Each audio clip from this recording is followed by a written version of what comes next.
Hello, everybody, or whoever's here. And if you're catching on replay, hello again. My name's Stephanie. Welcome to my lovely pop-up live stream. I hadn't planned to go live today, but I thought it would be. I thought I had enough time. There's a good chunk of time I could go live uninterrupted. I wanted to go live for a couple different reasons. So let me just wait to see who's going to join before I start talking. If you're here, go ahead and say hello in the comments. Words fall right. Hi, I'm glad that you made it. I know it's last minute, it wasn't pre-planned, but so far it works. So just so everyone knows, if you see me looking around past the computer, it's because my kids are in bed just past the computer and I might have to manage them. Husband's out of the house for a little bit for work. And just let me know what you guys think of the lighting, if I need to adjust anything. Sometimes I feel like it's lighting too bright, sometimes not bright enough, so we'll see.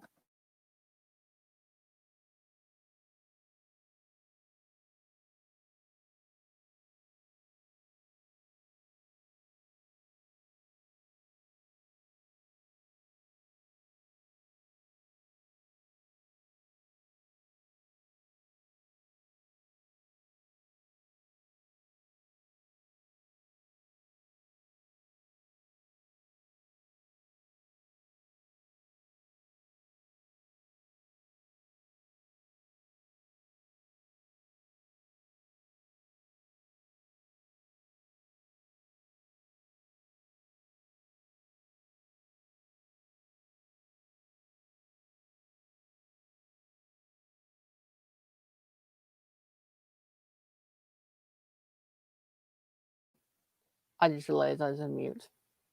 All right, hold on one second.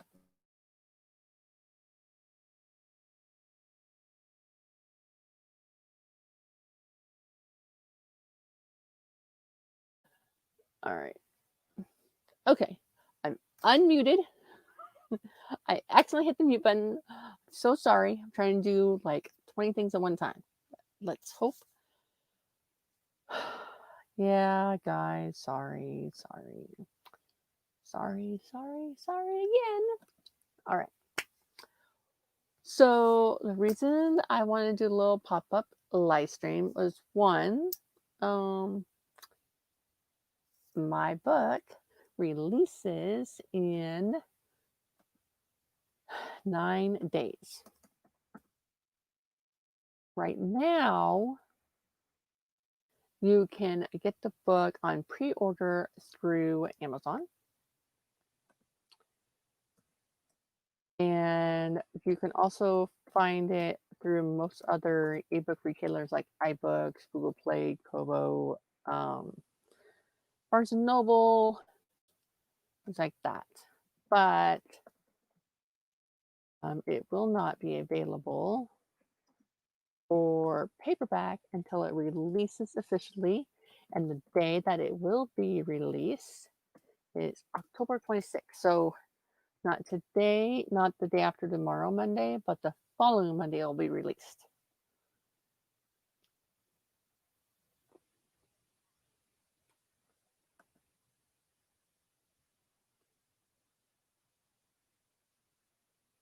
So that's what I wanted to talk about. So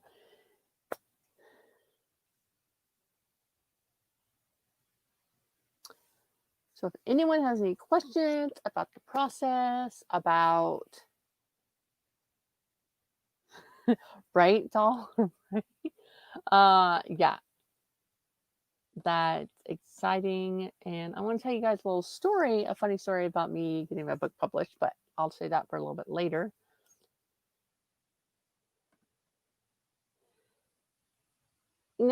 I just see it this way. There's so many people streaming, especially now it's Preptober and November will be a lot of people streaming. And then with everything shut down the way it is, there's lots more people streaming than it is.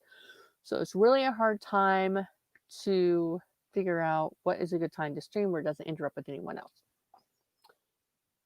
And I look on YouTube to see if anyone's streaming, but it doesn't always show me who is all streaming of my subscriptions unless I go each individual person I subscribe to. And that's really time consuming to do. Congratulations, doll. I'm so excited for you. And I can totally understand about freaking out. Yes, it is exciting.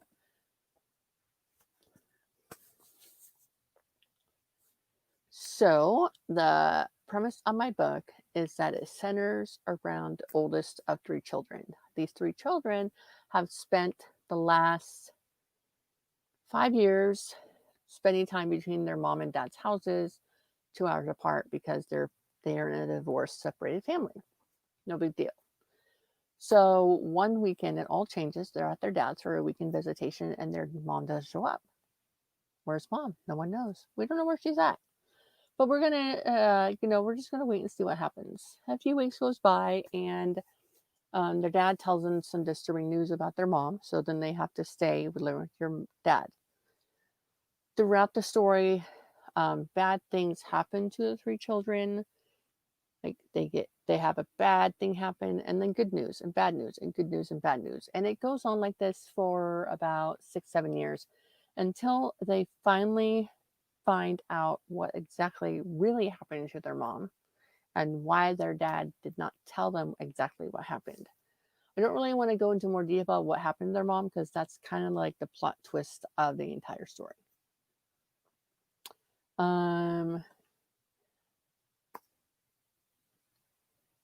I do like co-streaming because like when there's lag on StreamYard, like there always is, you can chat with each other as opposed to waiting for comments to come in. You're talking to no one. Also, if there's someone else on screen with you, it might just be more relaxing for you to be talking to someone else on the screen that you're looking at as opposed to talking to yourself in the mirror. So my book is about 189 pages. It is a coming of age fictionalized account of things that actually happened in my life.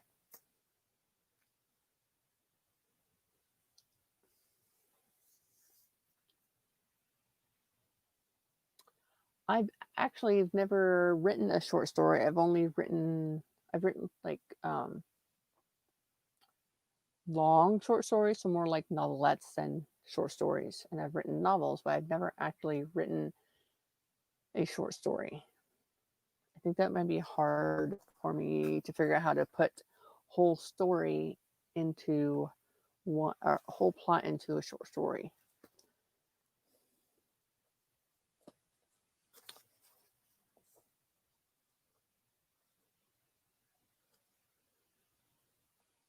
See, there's silence again.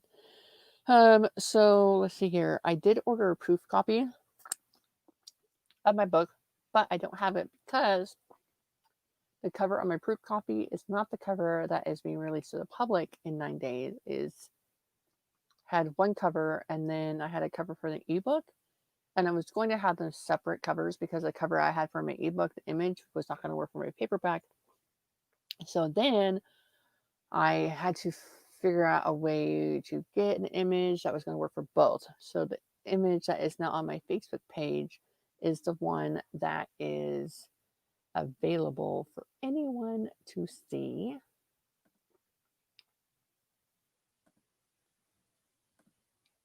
Let me see if I can show you the image.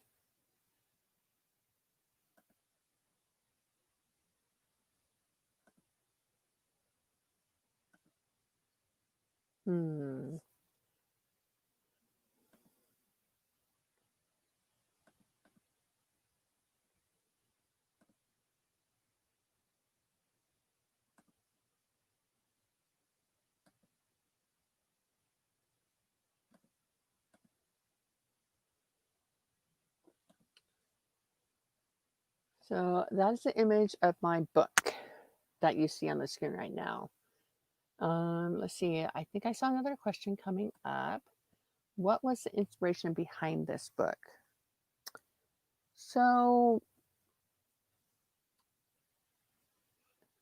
growing up, I didn't have the most excellent upbringing possible. And I always felt, ever since I was like 18, 19 years old, that this was going to be a good story that I thought it deserved to be told. Not because I had a horrible upbringing, but because even though I had a horrible upbringing, I did get a somewhat happy ending eventually in life. That even though I had these things happen to me that would not have been excellent for most people, so to speak, um, I did make the most. I did make the most out of it, and I just wanted to share my story with the world to show that even though someone has horrible things happen to them, does not mean that they are determined to have a horrible life.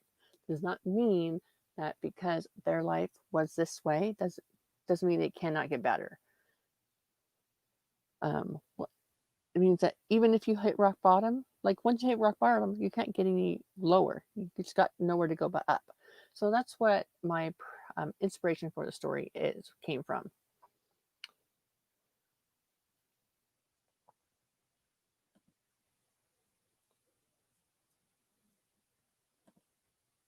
See here. Words all right says, I'm on chapter 12 of Cracked Halo and I have 45,517 words in the novel, and I've made it a trilogy. 1, Cracked Halo, 2, Halo Bloodline, and 3, Halo Aftermath. I want to get to 50K before Nano. I like that you made it a trilogy, and I also like the name of your books. I have decided to make this book the beginning of a series. Well, I know definitely there's going to be book 2, and I know the name of the title for book 2. I've yet to decide what I will name the third book, or even if there will be a third book. Thanks, Megan. I think this is like the third or fourth version of my cover, and I was really unsure if it was a good cover. And I've talked to Charlie a lot about the cover or about the book and what it was about. So he really liked the cover that I decided on finally, that it really conveyed what the book was about entirely. Are you a planner or pantser or planter? So when it comes to anything that's not writing, I'm definitely a planner. I need to have a plan. I need to have to know what's going to go happening from day to day, week to week, month to month, year to year.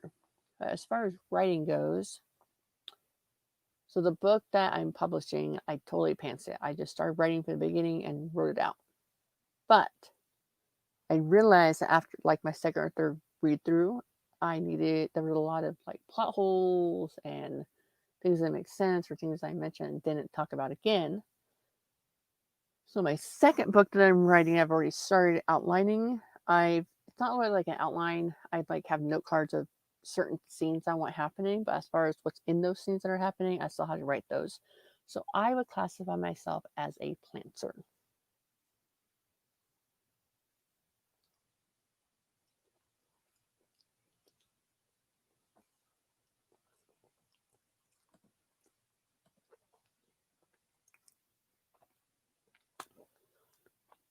Yes, doll. Charlie is a she, they. I I have a tendency to mix up my pronouns. I even mix up my pronouns to my pets. I did not do it to misgender somebody. I do apologize.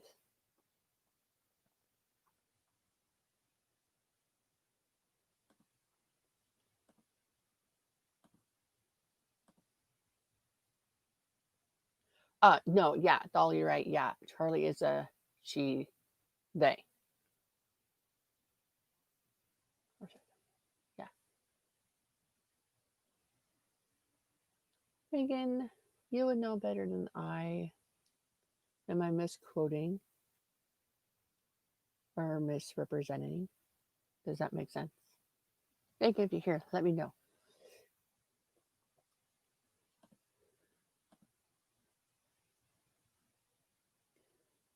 Yeah, my kids got mad at me because I kept on calling. We just got a new cat, and I keep on calling the cat he, even though it's a girl. But it's just a habit that I have.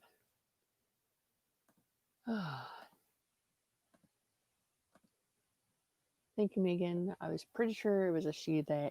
Charlie is she, they. But I did not want to be misquoted. It's been a very long day, and I'm very tired. Also, Charlie, if you're seeing this, sorry.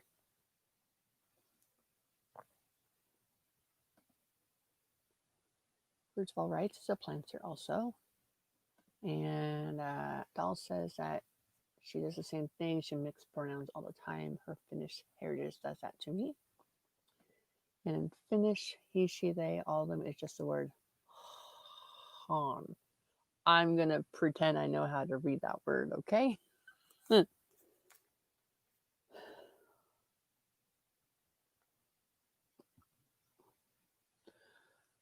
Any other questions? I could talk about a lot of stuff, but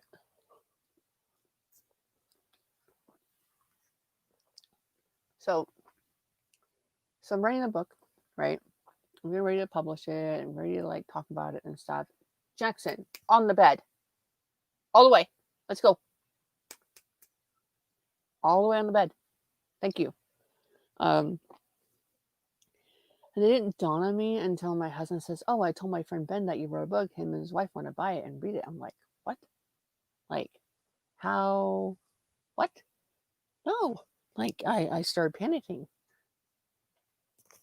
No, you can't hold the cat. The cat's sleeping. Go on your bed, please. Now, I started panicking because I'm like, wait, people that actually know me and people that are friends with me, people I will see in my day-to-day life, actually want to read my book. Like, I had no problem thinking that people that, out in book buying land and book reading land would see my book and read it. But the fact that people that I actually knew in real life and would interact with in my day-to-day life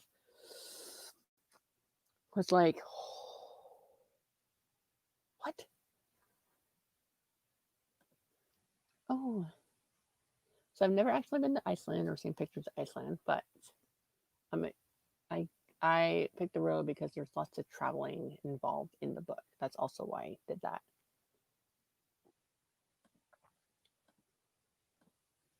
Well, I didn't want to do a pen name because hold on 1 second, please.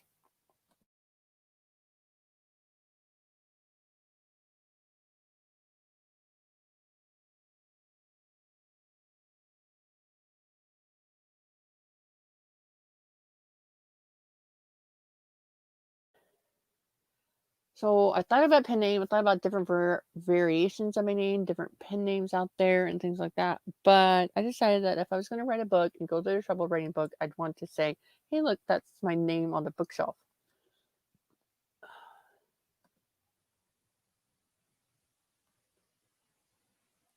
I just thought maybe you were really shy, and that's why you didn't want to show your face, doll. That's why I thought you didn't show your face to most people.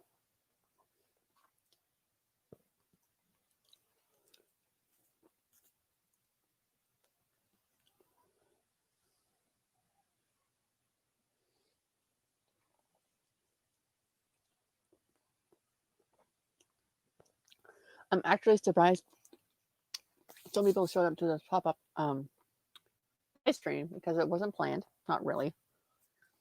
It wasn't really that planned. I thought of it a little bit ago, and then I made the announcement like thumbnail thing to Canva, and I put it up on YouTube with StreamYard. So I was surprised that no one showed up. You're also very shy. Okay.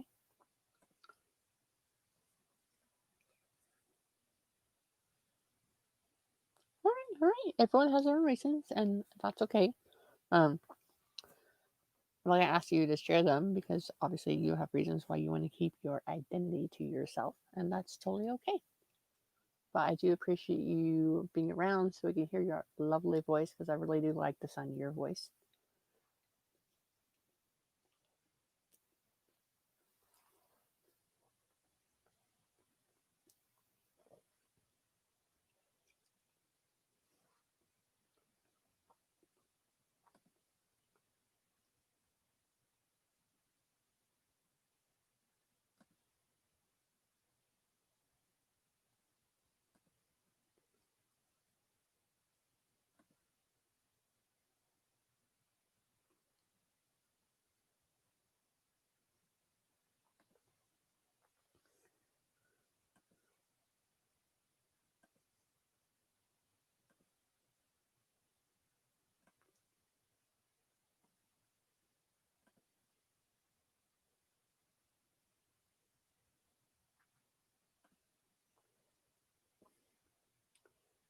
So, Megan, when you say me too, does that mean that you're shy or that you have reasons not to show your face in public online spaces?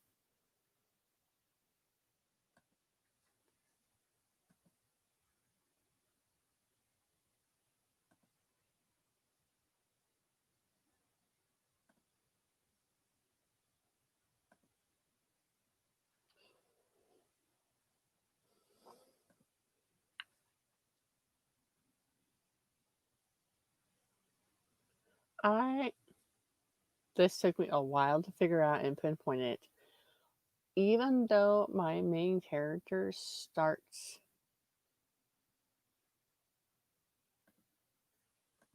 hold on. Yes, I do like your voice. Okay. All right. So back to the genre question, Doll's question. So even though the main character is like middle grade, I would not classify it as middle grade genre. I would say it is.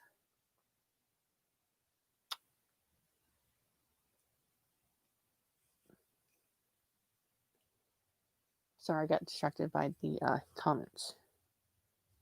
I'd say it's adult fiction, coming of age. I hesitate to call it young adult because there are things in the plot of the story. They're definitely, I would definitely would not want a typical 14-year-old to read about it.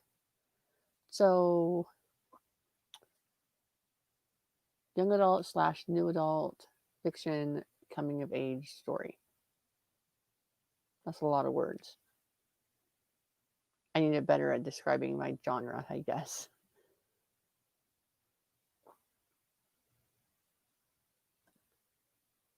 Okay, all right. I think I need to look at my entry on Kindle, but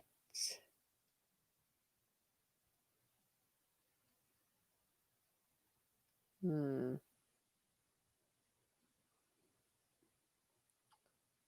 yes, yeah. So I was double checking something. It is adult fiction, adult coming of age story. That's why I ended up going.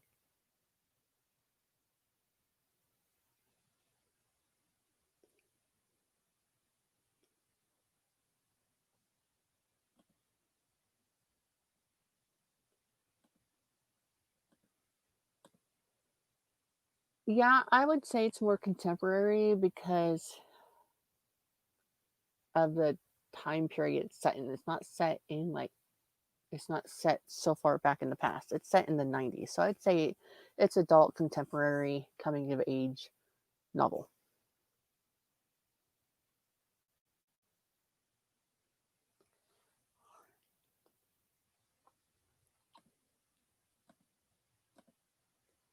Hi Renee. Thank you for joining. That was honestly one of the hardest parts about me writing a blurb and classifying my book. Like, what genre would it be? Like, typically, if it's someone between like around 9 to 12 years old, I would say young adult. But because um, of the content and how long the story goes on, I would say adult. So, adult contemporary coming of age novel. That's what I'm going with. And no, I don't write on Scrivener, mainly because I can't afford Scrivener right now.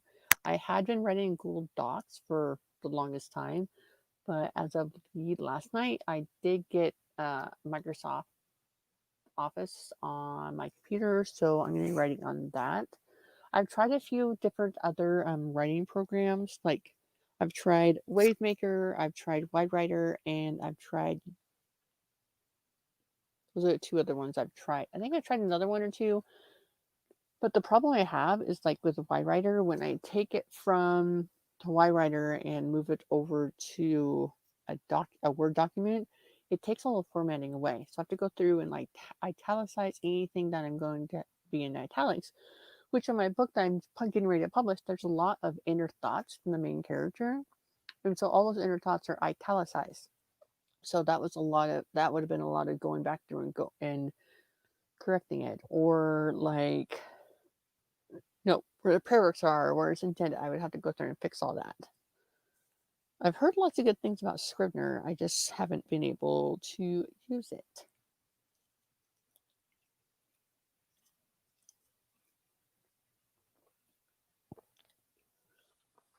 Doll asked a question. She has said, what other genres do you write or want to write in?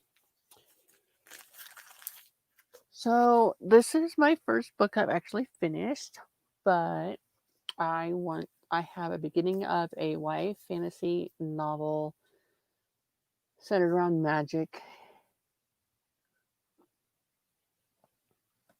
That's okay, doll. I understood what you said. It's good. I read typos just fine.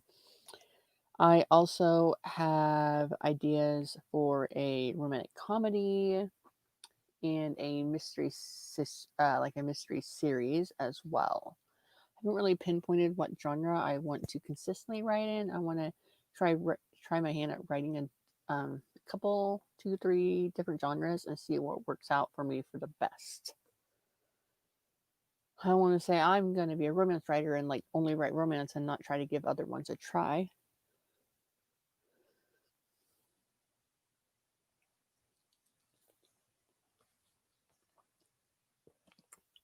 I love all these questions I'm getting.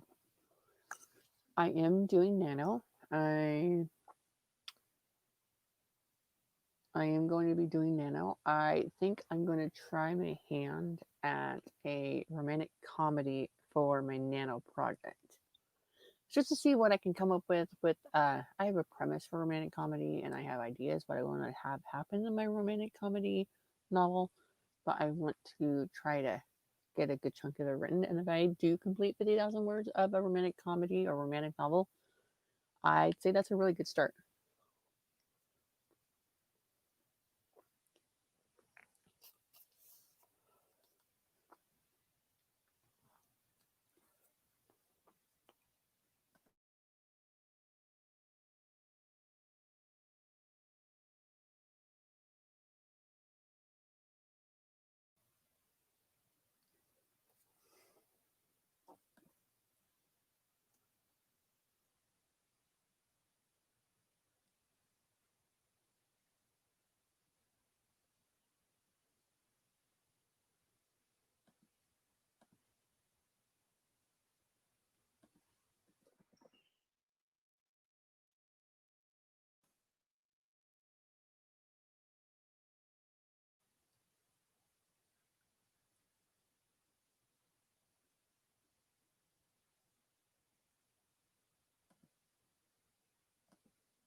How would you say is your brand as an author? What would you say is your brand as an author? It's all right, doll. I understand. Sometimes keyboards are just working against us. Brand as an author. I've never actually been asked that question before. What my brand is as an author, so I don't really know how to answer that properly. I realize people are going to be asking that more often, most likely. So I probably should, probably come up with an idea of what my brand is.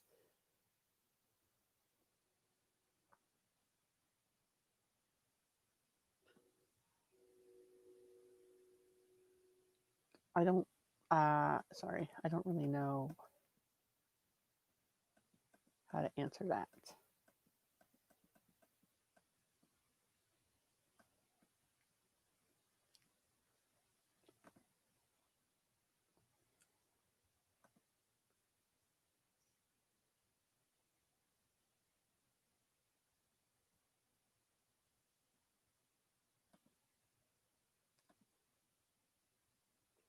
Rachel Wright says, doing my whip cracked halo, I gotta make a new dock for Nano 2020.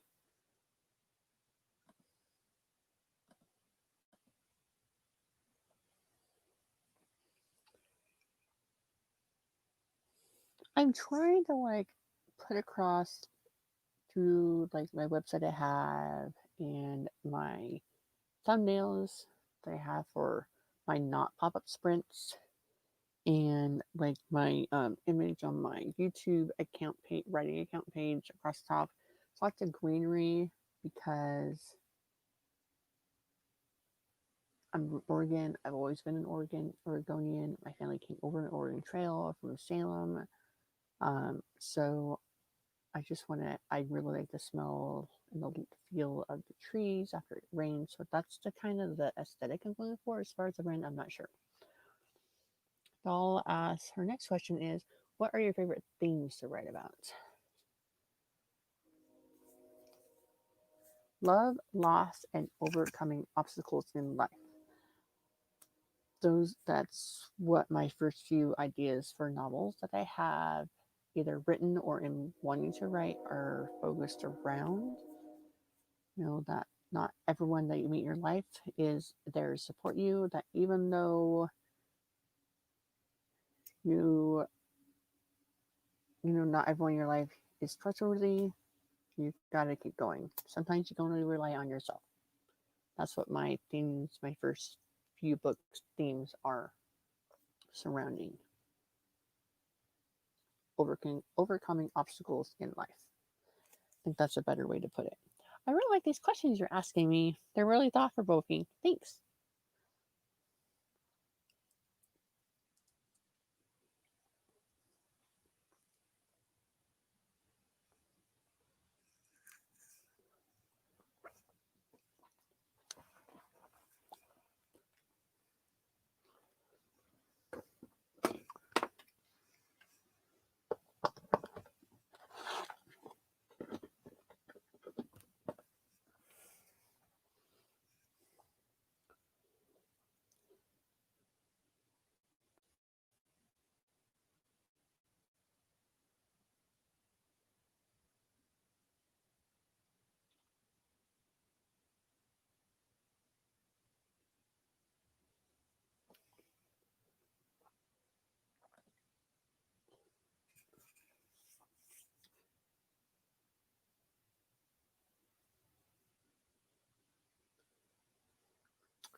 So I like writing as my main character as a girl, not like a girl that always is rescuing and a damsel in distress. I like writing independent women who are not afraid to receive help from outsiders. I like writing um yeah. So independent characters who know that they can that who know who feel as though they can only rely on themselves, but when they have the opportunity from outside help, they're not afraid to say yes. I accept your help, or that sort of thing.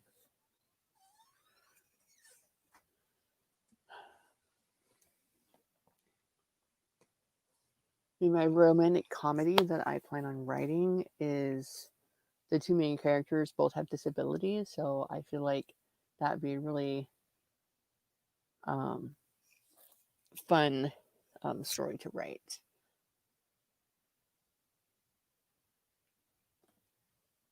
Uh, so I've read really, really, really good multi POV stories. I've read really, really balanced. I've read ones where you could just tell the story from one point of view and would have been great, and other ones are like, this is excellent.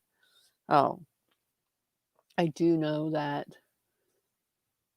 the story that I'm publishing in 9 days is a single point of view, and then the sequel is going to be a single point of view. But the YA fantasy is going to be two different points of views from two different main characters, and then my romantic comedy is going to be points of view from the boy and girl side, the boy point of view and the girl point of view. I think that would be good.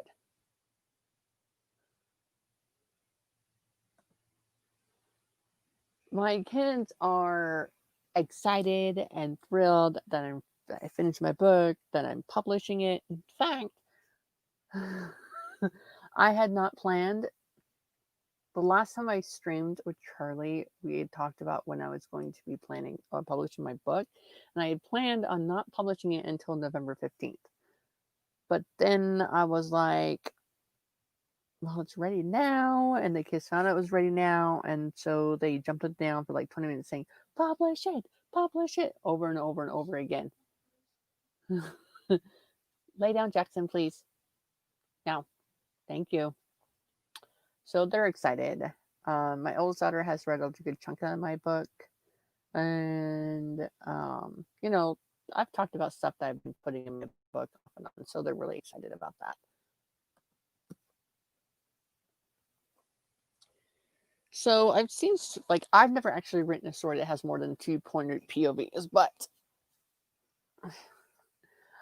the stories I've written, or not written, the stories that I've read that have more than 2 point of views, like will like have a chapter and the title will be like James, and then it'll be that person's point of view, and then the second chapter will be like Lucy, and it'll be like the same story, same portion that James talked about, but from her side.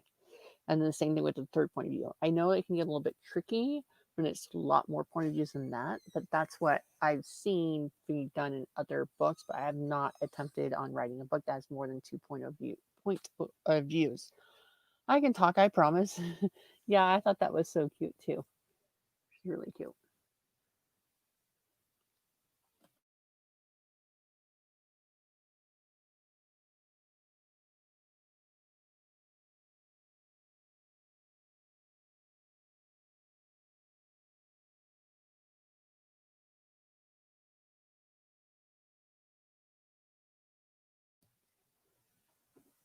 Yeah, I don't know how people who have who write more than one point of view makes it so that not so it doesn't get confusing. One of the hard parts for me was trying to decide what to name all the characters. Can you imagine having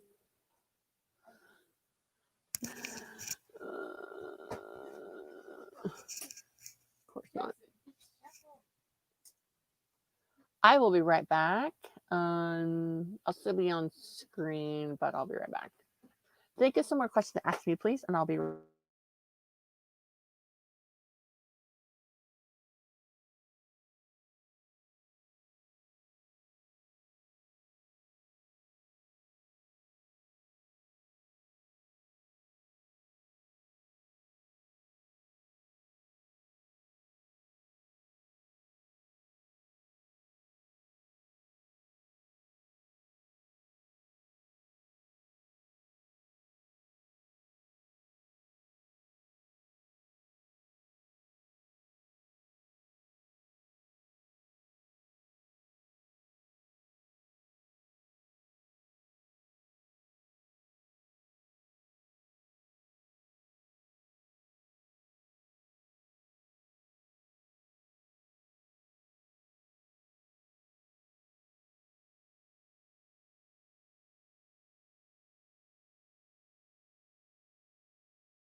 Doll says that she writes in multi POV. My answer is outline the novel before drafting it, structure and balance out those different POVs so everyone gets more or less equal page time. And Renee wants to know, Doll, how do you outline your books?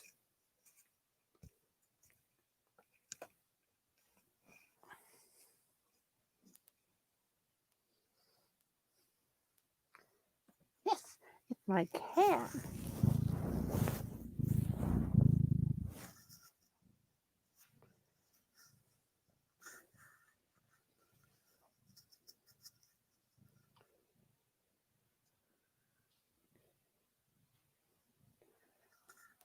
So I'm curious for those that are on the stream right now, or even those that watch this in replay, and for those that outline, what is the system you use to outline? Do you use note cards? Do you write like 50,000 word? Yes, 10 months old. That's right. She's 10 months old. She's so cute. Her name is Dove. And she makes everyone's eyes itch, but it's okay. We're keeping her.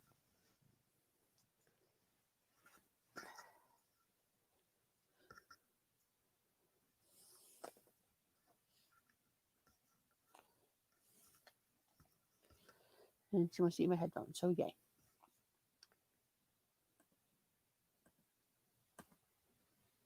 How do you guys outline? Yes, please. So, most of my stories I just brainstorm a lot and like do like little one-line notes here and there, and then I just start writing. But the sequel to the book the book I'm publishing, I just didn't outline. But the second book, I'm outlining by have a bunch of index cards, and then I am I just wrote like this person went to here, or the next one was like um, graduation, some things that happened, or moved, and these things like just very basic scene cards. And then when I go back through, I'll look at the index card and then I'll elaborate on that one. So in my mind, I see as each index card as a chapter by itself. All right.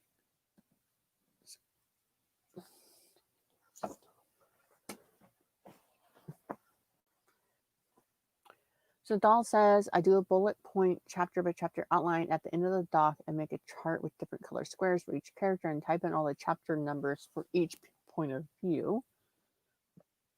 And so then she counts and calculates how many chapters each one has, all the POV overlapping chapters, and there's an imbalance. I fix it till it's done. And Megan said she's still trying to figure out how she outlines. She needs to hurry up. Now it's almost here, but she uses Scrivener. So for those who use Scrivener, is it hard to understand? I've heard there's like a learning curve, and then it's really hard to use. And I don't want something that's hard to use. I want something that's just open and type, and then it's good to go.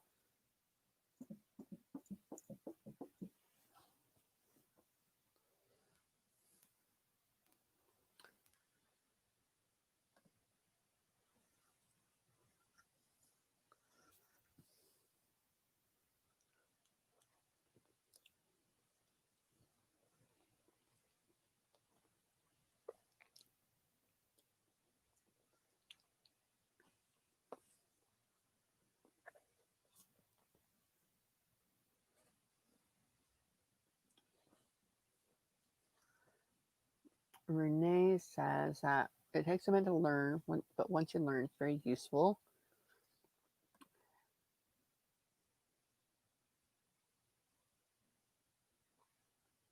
So there's a little learning curve. You should definitely go through the tutorial first, but pretty intuitive once you have the basics down.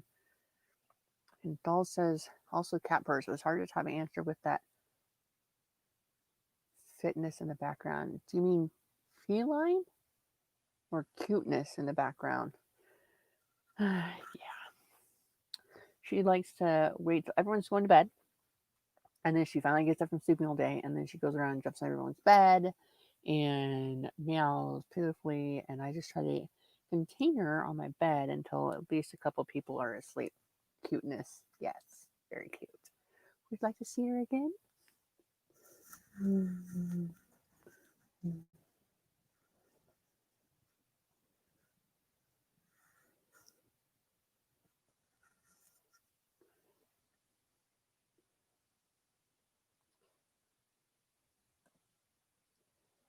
Think about trying the chapter by chapter outline and bullet points scenes. I tried Save the Cat, but I just got so stuck on that. Yeah, so I heard about Save the Cat and I heard it was really good, and I um tried using it. I wrote all these notes from reading it, But really, the only thing that really helped me out with Save the Cat was about how I needed to change my first chapter. The first chapter was like right in action, and so my new first chapter, first couple of chapters, is they're introducing the character's normal way of life before a drastic change in events. Oh, hello. A drastic change in events. I needed to show what these three kids' lives were like before this change. So maybe like if I picked it up before I finished, was almost done with my novel, then it might have been helpful. But for me, it wasn't as helpful as I would have liked.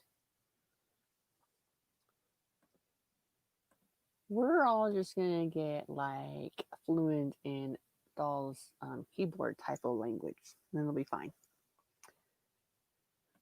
Thanks. Yeah, I noticed that a lot of the books that they talked about weren't multi POV, it was all single POV or first person point of views. Megan says that she's tried outlining by writing everything out, tried Save the Cat beat sheets, and done a visual outline. Didn't really like either of them.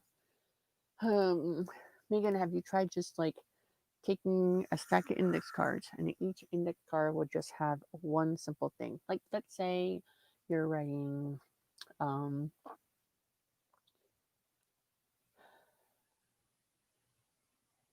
little Cinderella. No, Little Red Riding Hood. Let's say you're writing Little Red Riding Hood. The first index card would be what?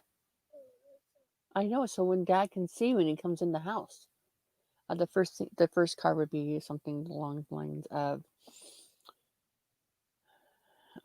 Cinderella's mom is not in the picture. Next thing would be Cinderella's stepsisters make her do chores, or like each little itty bitty thing. And then once you go back through it, then you would fill in the details. Like the index cards are just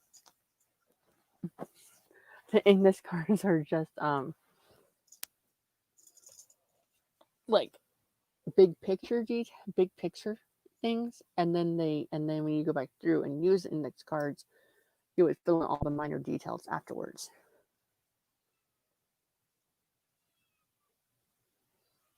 I don't know if that makes sense or not.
Let me find my index cards and I'll show you guys exactly what I mean. Hold on one second.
Okay, so for my scene cards,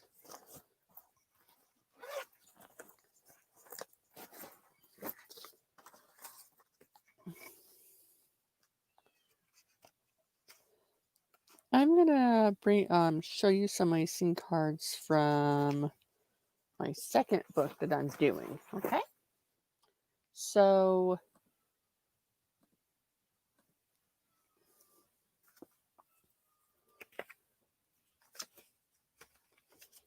let's see here.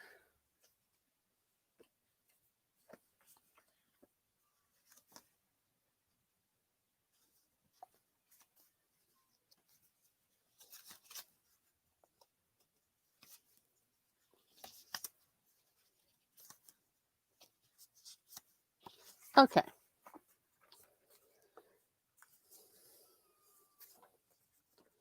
Now, these are not in order. Not okay.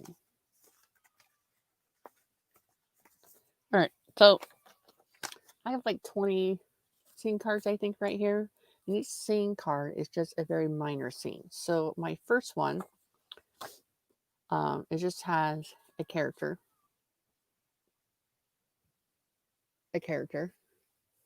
and then it has Dr. Woman see X-rays with mom. Okay. So, I just wrote that down, and then I set it aside. And then,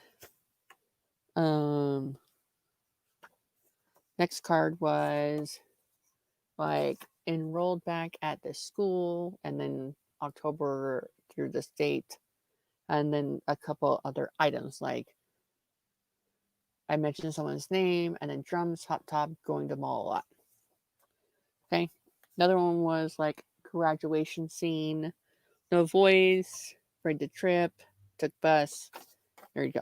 And they're just like, so each scene card is a very like basic scene. So when I wrote, so far I wrote this scene card about, says Bethany, Dr. Mom, and see X versus mom. There's a lot of dialogue between the Bethany, mom, and the doctor, but I didn't write it on this because I don't need to know the details, the like what exactly is said between characters, or what exactly people are moving around in the scenes or chapters. I just need to know the basic thing that happens in each scene, and then I go back through once all those scenes are done. I go through all these index cards and I rearrange the order of the scenes so that they make sense. Because I just write down each scene that comes up in my head that I think I want to have happen in my story, and then once it's all done, I rearrange it, and then I put it in a stack. And I just go to the first one and I write the whole scene until I have nothing else to say in the scene.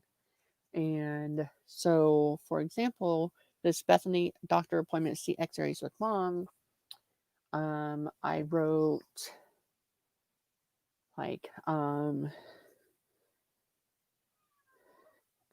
like we had been several since we'd heard the news. I needed X-rays for new X-rays for my back. I had already explained to mom what they were going to look like, but I don't think she believed me. She's talking about stretching. And then it just talks about like going to the waiting room and how long we had to wait, and then how long the characters had to wait for the doctor, and then how the mom was really short and rude to the doctor for making them wait so long. Lots of back and forth dialogue. Hi, Melanie. That's okay. You're here. That's all that matters, right? Lots of back and forth dialogue between the doctor and the mom and the oldest child, Bethany, until they got to the end of the doctor's appointment. And so then the scene is done. So I can go back. Um, so that's how I do the scene cards. So let's say you're doing a research paper in school, and like a scene card would be the main topic, the topic sentence of the paragraph. And then later on, you would fill in all the little little details to support the main idea of the paragraph. So I think of each scene card and each thing I write on the scene as the main idea of the paragraph. And then as I'm writing it, I'll go through and I'll add it in as I'm writing it.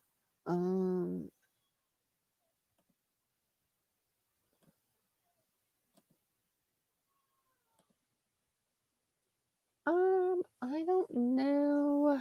Probably until 10 p.m.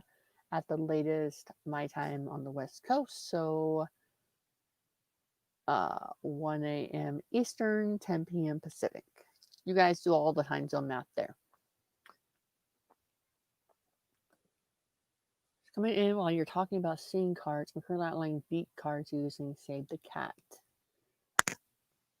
So we did talk about Save the Cat a little bit earlier, Melanie, how some of us didn't really like it or wasn't useful for multi-POVs.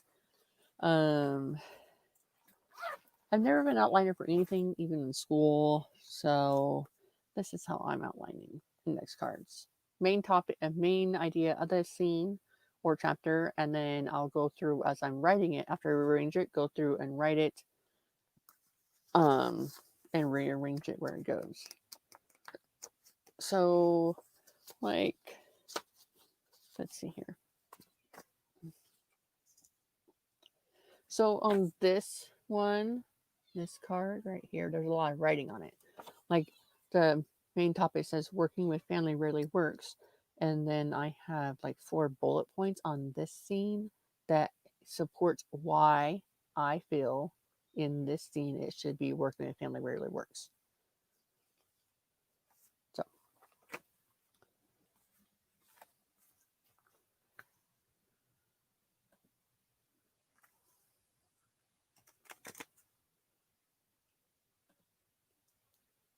let's watch your latest most likely will be a multi-POV work in progress. I should do cards for each one.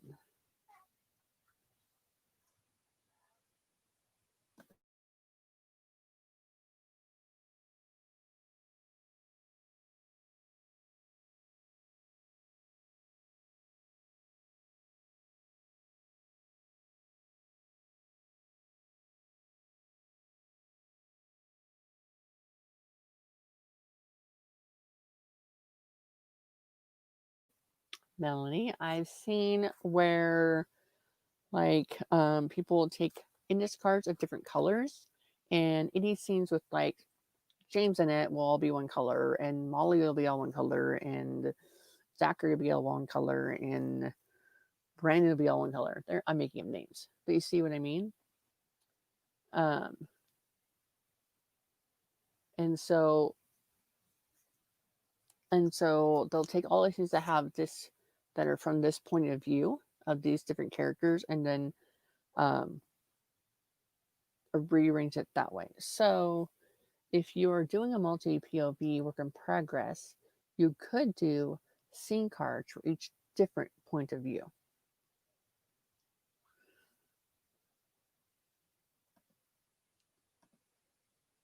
You have to be because you plan to read more before sleeping is past 1 a.m. here.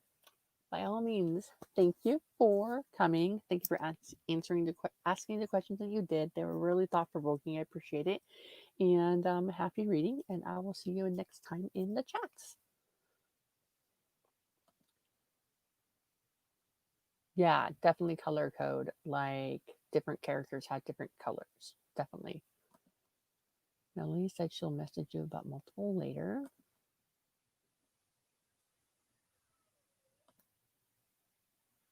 You're welcome. I try to do what I can. And I got the idea about color coding scenes based on the character's point of view from another indie author, Sarah Cannon, on her YouTube channel. She talked about how she outlines doing it that way because a lot of her books are multi POV, or some of them are. Color codes are jam, yes.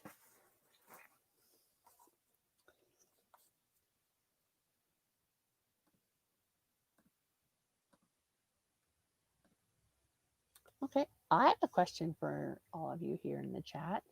Um, so when it comes to planners, do you like paper planning or digital planning? If you like digital planning, what type of digital planners do you like? And if you like paper planning, do you prefer traditional like weekly planners or do you do a bullet journal planning? Please discuss. I am interested to know.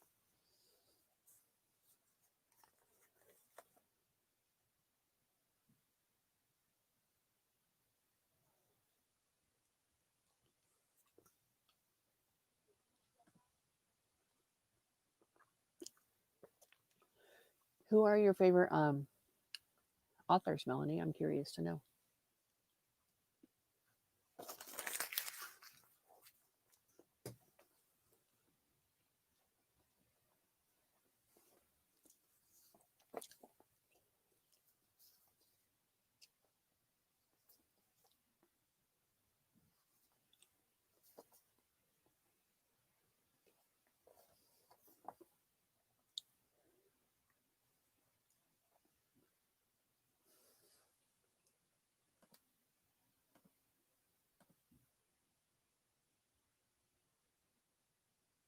All right.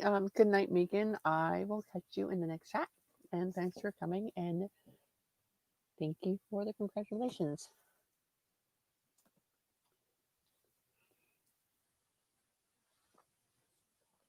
Emily says she's been bullet journaling since 2018. It helped me so much with my planning. I save a lot of electronic planning for when I need the reminder to ding.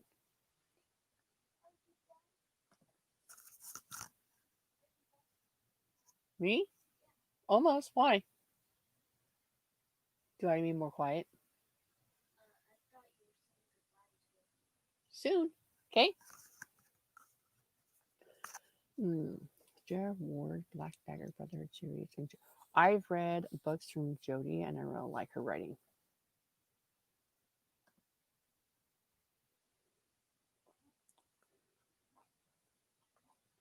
So I've tried totally digital planning, but I need to like write stuff down to remember it. And so then I also tried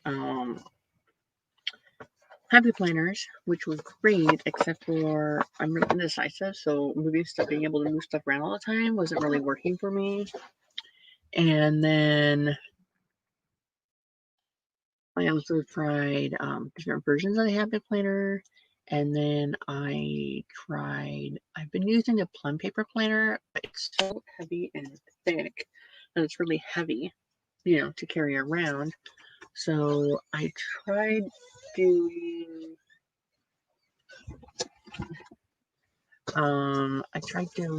bullet journaling, see if I would like it. So I got this book, like this not expensive book off of Amazon a while back.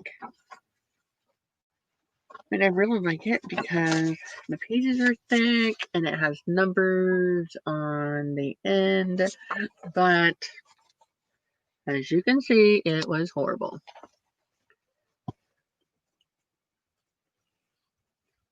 So then I bought this other book. And this other bullet journal one that the spine is better done. And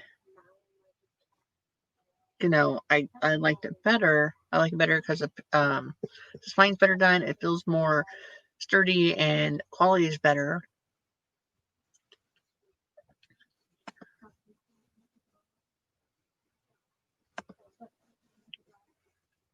And let's see.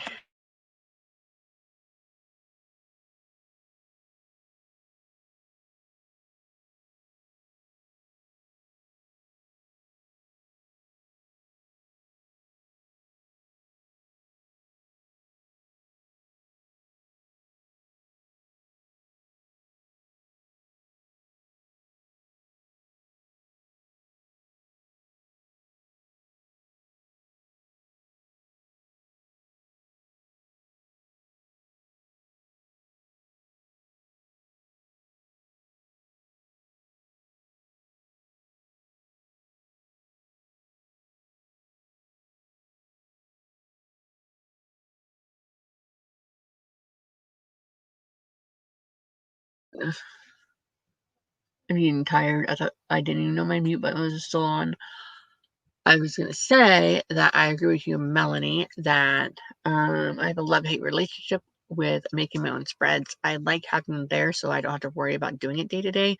But then there's also times when I enjoy taking the time. I enjoy taking the time to write them out and draw them out because I like being creative. But other weeks, on other weeks, there's times when I don't want to have time. I don't feel like I have time to do it. So there's weeks that it's really just like, let's see here.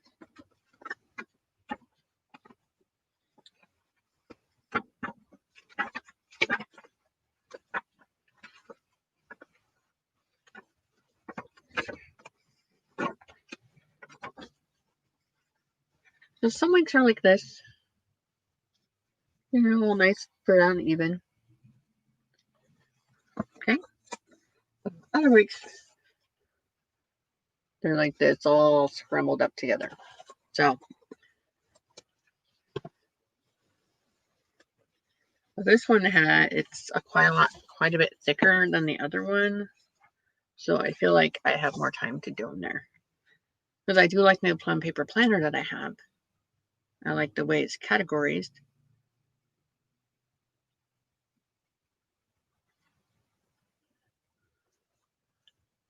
Melanie says that she usually spends 5 to 7 hours spread out, of course, in the middle of the month, making spreads for the following month.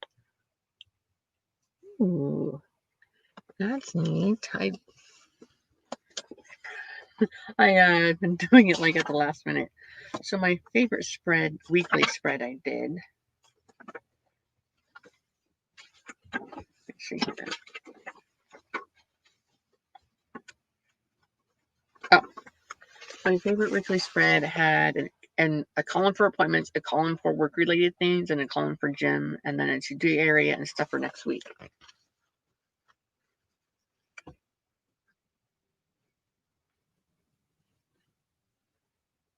That was my favorite weekly spread.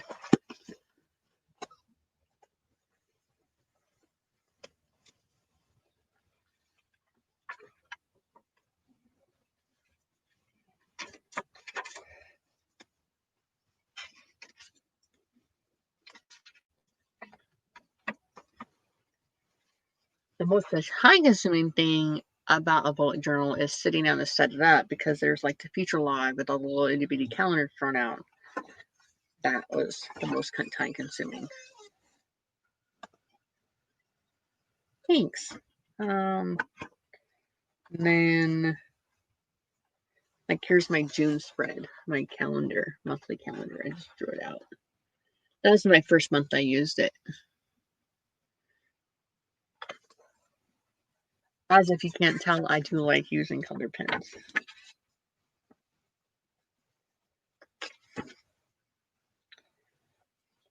And then this is my favorite collection, and it's titled 40 Words to Edit from Your Books.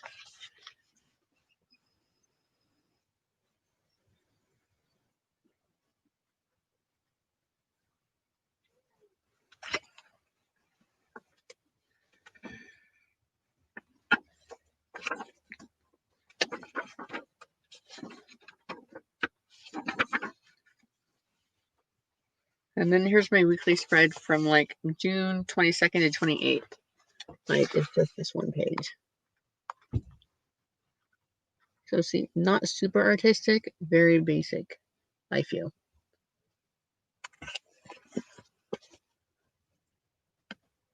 Yeah, if you look up like bullet journal spreads on Instagram or Pinterest, there are like people that do lots of like coloring and watercolors and very artistic scenes. I like using color when I draw and write, and that's how I get to be artistic in that.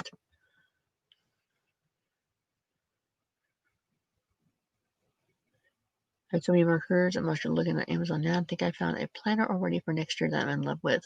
Please share. What is the planner you may be getting for next year?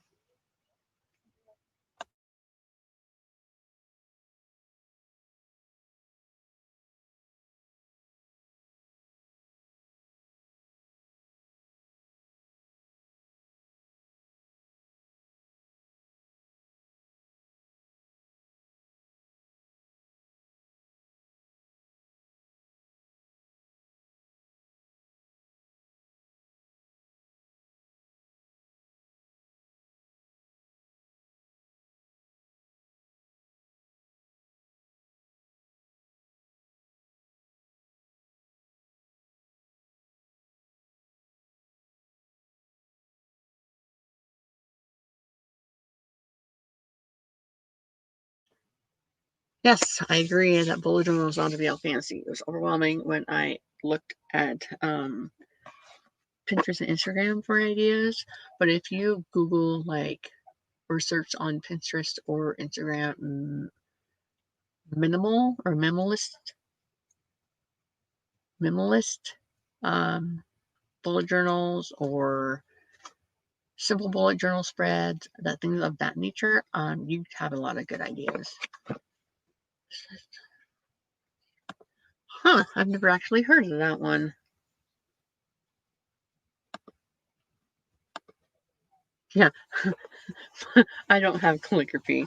I have like this where it says July. It's just me writing in cursive and then tracing it over with another color.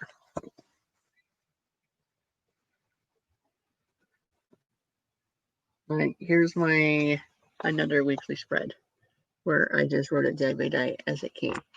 I put some stickers in there. So super simple. Doesn't have it can be as simple or as elaborate as you make it. And you really, I think, maybe just get a inexpensive journal from like Michael to Joanne's or something and play around with it and see if you like it before you go all crazy with your coloring and stuff.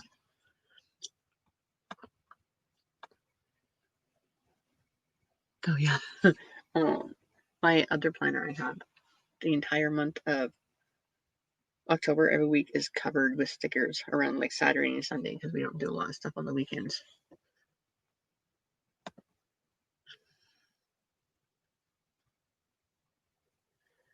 Planner within one day thanks to Prime. Yay. Like Lily spreads and planners where you get big blocks with lines to write on, and this one has it. Yeah, I got an Erin Condren once. I really liked it, but $60 is a lot.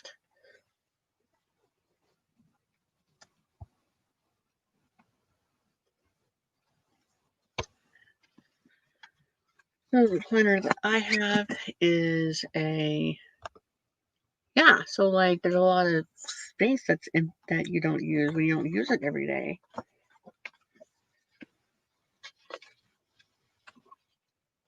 Like this is the planner that I have from last week that I don't see like there's all this space I didn't write anything on. Lots of wasted space. But I decorated the crap out of it with stickers. So I feel like a bullet journal, if you do a weekly spread and then you just do your daily stuff, if you need to write daily notes about things, it's not going to be as much wasted space as possible.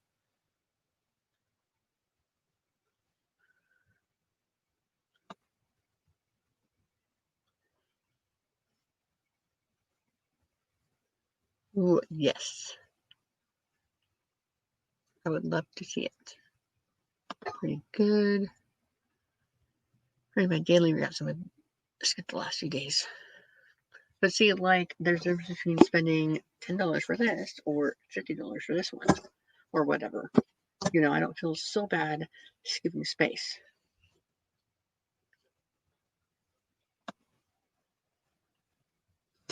Yeah, I procrastinated writing one day, so instead of writing, I decorated every week on my October weeklies in that planner.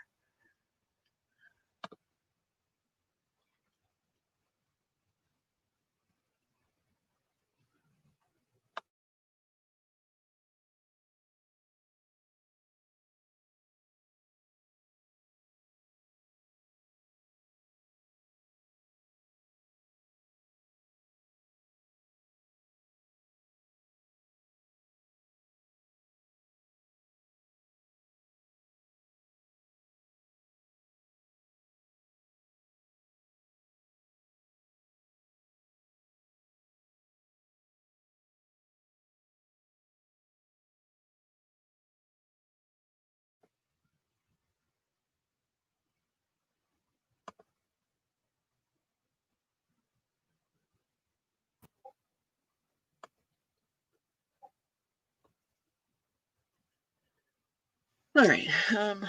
I think on that note, I'm going to wrap it up. Husband's on the way home. It's going to get loud and chaotic in here. But I do want to thank you all for showing up and asking me questions about my book, which is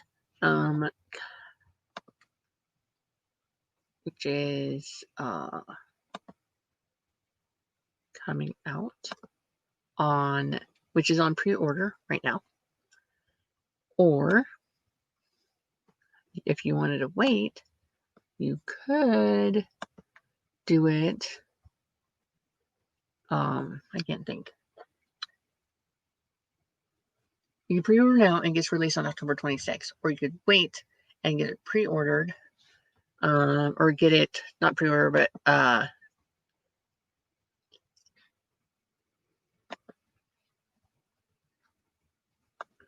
pre-order now and get delivered to your Kindle device on the 26th, or you can order on paperback when it gets here, when it's available.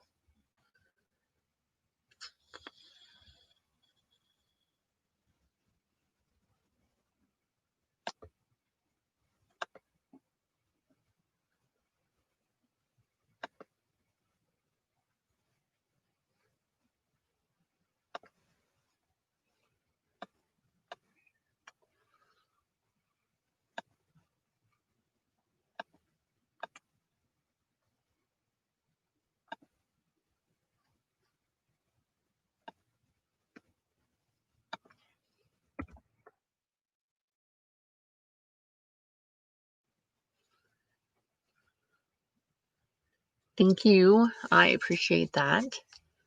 And it was good to meet you too, Renee, and I'm glad you all showed up. I'm going to shut this down. So tired. My book Tears of Yesterday by Stephanie Marie Whitson is on pre-order on Kindle and through most ebook distributors right now. Is being released October 26th. At that time, it'll be available also on paperback. It is $3.99 on Kindle, $7.99 on paperback. And I thank you all for coming and joining on this sporadic chat. Thank you and have a good day.